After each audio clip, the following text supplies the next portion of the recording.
নমস্কার, আমি শান। আজকে লেখা প্রখর রোদে অগ্নিযোদ্ধা। মনে হয় তা অনেক সহজ, সহজ তা তো মোটেই নয়। সদা নিয়োজিত কাজের মধ্যে 24 ঘন্টায় দমকল কথা কয়। আকাশে বাতাসে বইছে লু, আগুনের তাপে তা হলকা। বাড়িতে মাঠেতে লাগে যখন আগুন, প্রখর রোদে আমরাই অগ্নিযোদ্ধা।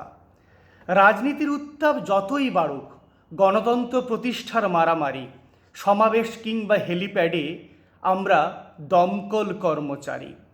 তপ্ত মাঠে প্রখর রোদে অনেকেই যখন বন্ধ ঘরে, জলের হোস পাইপ কাঁধে নিয়ে দমকলের শুধুই ঘাম ঝরে।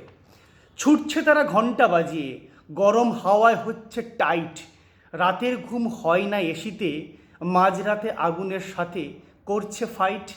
চাই না মোরা সহানুভূতি, থাকুক সবার শুধু অনুভূতি। প্রখর রোদে গরমের সাথে দমকল বাঁচাবে মানুষের ক্ষতি। কোভিডের সময় স্যানিটাইজেশন, ভোটের সময় হেলিপ্যাড ডিউটি। রোদ গরমে জ্বলে পুড়ে খাক, ব্যস্ত অগ্নিযোদ্ধা সর্বদাই ডিউটি। আছে মন থাকে সাহস, ঘণ্টা বাজিয়ে চল রে চল। প্রখর রোদে আগুনের যুদ্ধ, আমরা অগ্নিযোদ্ধা সর্বদাই সচল। Thank you.